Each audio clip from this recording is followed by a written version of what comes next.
What up, squad? Welcome back to the channel. So my name is Brix. If you don't know my story, I lost 160 pounds about 10 years ago. And on this channel, I give away everything I learned during that process.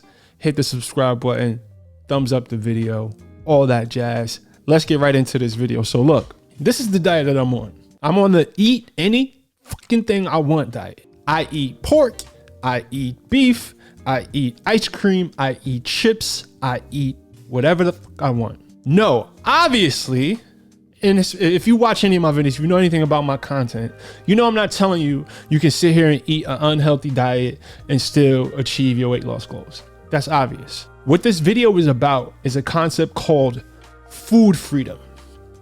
Now, if I would have been introduced to this concept early in my weight loss journey, if I would have been taught the principles of this concept, my entire weight loss journey would have been different. It would have been a lot easier, right? It would have introduced more ease into my weight loss journey because it would have caused some pivots in the way that I think. Now, understand, weight loss is 90% mental, it's 90% psychology. So if you can take these nuggets that I'm going to give you in this video and change your perspective, it can change your entire weight loss journey. All right, so stick around to the end of the video. Now, a lot of these concepts are not mainstream, especially when it comes to, I'm gonna just say it, black folks and weight loss. A lot of this stuff, you'll hear white folks talking about this stuff, intuitive eating, mindful eating, but we're not quite, I'm just gonna use different language to essentially talk about the same thing though. So I lost 160 pounds naturally. Very little supplements. I didn't do any surgery, not against anybody who does do surgeries, but I did it naturally. And now I'm able to stay lean. I pretty much got a six-pack all year round. And I still eat all of those foods that I mentioned. How do I do that? The secret is in my relationship with food now. I now have food freedom. There's gonna be different definitions of food freedom. I'm going to explain to you what my definition of food freedom is. So food freedom for me is I give myself unconditional permission to eat whatever the hell I want to. And I'm able to do this in a way that feels good to me mentally, physically, and spiritually. So there's no guilt, no shame, no stress, no anxiety about any of my food choices. Now, it took me a while to get here. This wasn't always true for me. But once I arrived here, through the evolution of my relationship with food, it changed everything. Now, diet culture. Don't get me started about diet. And speaking of diet culture, so listen, I have a guide that I want to give you guys for free. The link to download it is in the description. It is my No More Diets Guide to Nutrition. You have to understand nutrition, and I'm gonna get to that in this video, but download this guide. It's a powerful resource. You're welcome in advance. Make sure you check your spam folder because sometimes it ends up in the spam folder, and make sure you confirm your email subscription and it will be sent to you, okay? It's absolutely free, so you're welcome. So food freedom. I don't know if you guys can relate to this, but at one point, I would consider myself a food addict. And then I went on this mental and spiritual journey to free myself from the addiction of food.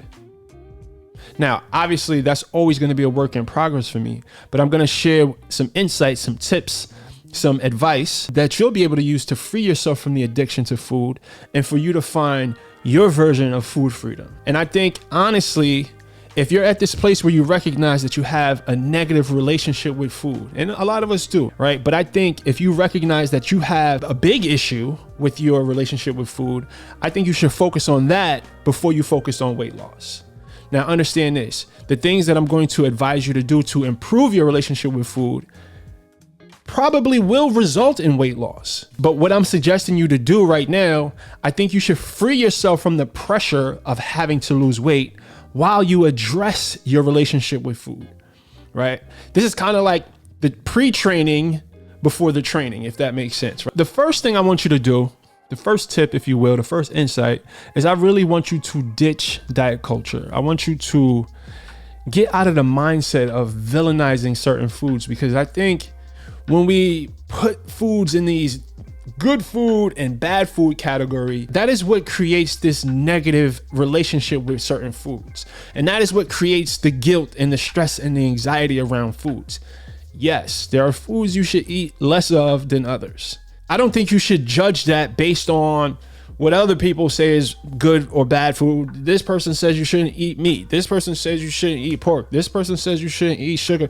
Listen, you need to learn how to figure that out for yourself by listening to your body, right? Which is kind of lending itself to the topic of intuitive eating. Intuitive eating kind of talks about listening to your body, consuming foods, observing, learning to value your vitality, and letting your choice, your food choice, naturally change as you focus on your own vitality, on your own wellness, on how you feel. I naturally started to make different food choices as I started to value feeling good, right? I stopped putting as much value in the instant gratification, in the dopamine hit of eating the cookie, let's say, and I started putting more focus on the fact that when I ate healthy, I woke up in the morning, I felt good. My body felt strong. I felt refreshed. I felt strong in the gym. My energy levels were up. My mood was amazing. This sort of feedback my body was giving me became more valuable to me than that momentary instant gratification of eating a pint of Haagen-Dazs. But that was a process. That shift took time. It took time for me to really learn to value that over the instant gratification. So the concept of delaying the gratification and kind of shifting your value system around food and the experience of food will go a long way. But again, that's a process. And I'm hoping me talking to you about this stuff is going to essentially plant seeds in your mind that will bring your awareness to these sort of things. That'll bring your awareness to how, when you eat a double quarter pounder with cheese and a milkshake, how you feel the next morning. Because a lot of the time, our baselines, like the way we feel naturally, is just shitty.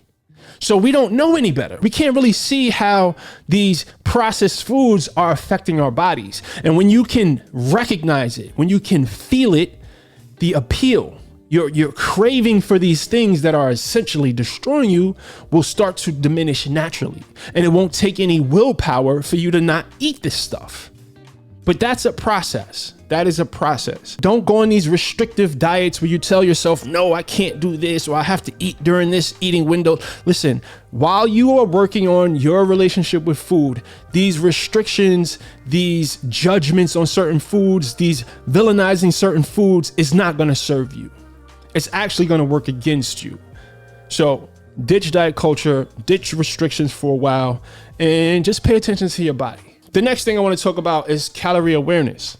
Now, there's a lot of controversy around calorie counting. There are certain people who feel like you shouldn't count calories and this and the third, and I get that.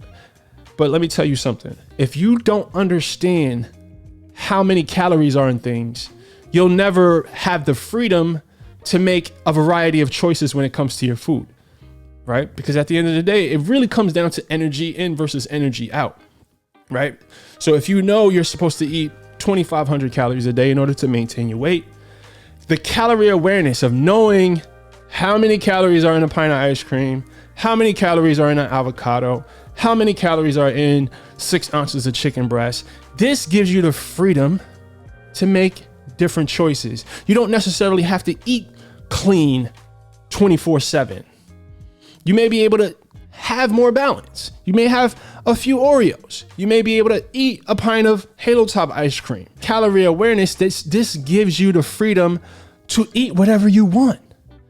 And then on top of that, right, the next level of that is being able to track your macros. When you learn how to track your macros, but it's not something that I don't track macros every day. I don't count calories every day, but I've done it for a long enough time to now where my eyeball is trained. I know about what my serving sizes should be. I know about if I'm going to eat a dessert tonight, then I should probably not add the peanut butter to my oatmeal, and I should cut back on the avocado in my breakfast wrap, right? Because I understand how the calories work, and I know I'm going to have, an influx of calories in the evening and an extra 600 calories for my ice cream. Then I just cut back during the day. That way I'm still in my maintenance calorie window, right? So calorie awareness is another way for you to eat whatever you want and still reach your goals. Whether your goal is to lose weight, whether your goal is maintenance, calorie awareness is a powerful tool that you need to put in your toolbox. All right, so tip 3, and I kind of already talked about this, is you want to pay attention to how foods are making your body feel. And you have to learn to value your vitality. So obviously I kind of went into that a little earlier by mistake, but that's definitely something that you want to be aware of. So you want to set this intention to build this positive, judgment-free relationship with food. If you find yourself feeling guilty when you eat a certain thing, right? I want you to just be aware of that. Just understand that you need to work on that. You need to work on not allowing yourself to feel these emotions around foods. If you can address this stuff on an emotional level, it's hard to articulate this stuff, but it'll set you free. I don't have guilt or anxiety around food anymore. I don't. I just don't. I don't beat myself up when I'm not perfect. This is a part of life. Life is about balance in all areas, right? It's about moderation in all areas, including moderation. I seen that quote the other day. It says, everything in moderation, including moderation. That should definitely hit home for me. You gotta find a way to make peace with food. You gotta end the food fight. You gotta give yourself unconditional permission to eat whatever you want, but doing it in a way that it's good for you physically and mentally. You gotta figure out what that looks like for you.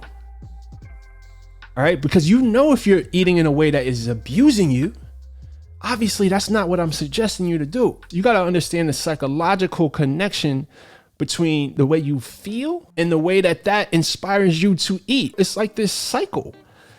You feel bad, you eat a certain thing, and now you, for some reason, feel guilt and anxiety about it, and it makes you feel worse, which then makes you want to eat more shitty foods. It's just this cycle. But when you free yourself from the guilt, when you free yourself from the anxiety, and you learn to value your vitality, you learn to pay attention to how you feel, with time, your eating choices will naturally change organically. Now, obviously, weight loss takes a certain level of sacrifice. And that's why I'm suggesting, if you're going to be working on your relationship with food, and obviously you want to do more research about this topic, but if you're working on your relationship with food, you shouldn't be focusing on weight loss. You shouldn't be in this mode where you have these extreme restrictions and you're telling yourself you can't eat this. When you deny yourself, this can lead to an intense craving that leads to binge eating. Put it in the comment section below if you can relate to that. And another tip before I close out this video is I want you to bring awareness to your junk food triggers. What are the things that are happening in your internal world? What emotions are you feeling? What are you thinking? What's going on in your, are you stressed? Like, what is triggering you to overeat junk food? And again, all of this stuff, changing your relationship with food, learning how to create this food freedom that I mentioned, it comes from awareness of your emotions, awareness of your patterns, awareness of what inspires you, your triggers to eat certain junk food. The awareness is the first step. So if you take away nothing from this video, start to pay attention. Keep a food journal.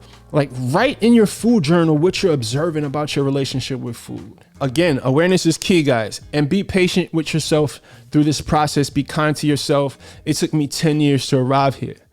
It took me 10 years to arrive here, guys. All right. Remember, the body that you want is owned by a higher version of yourself. So evolve. Peace.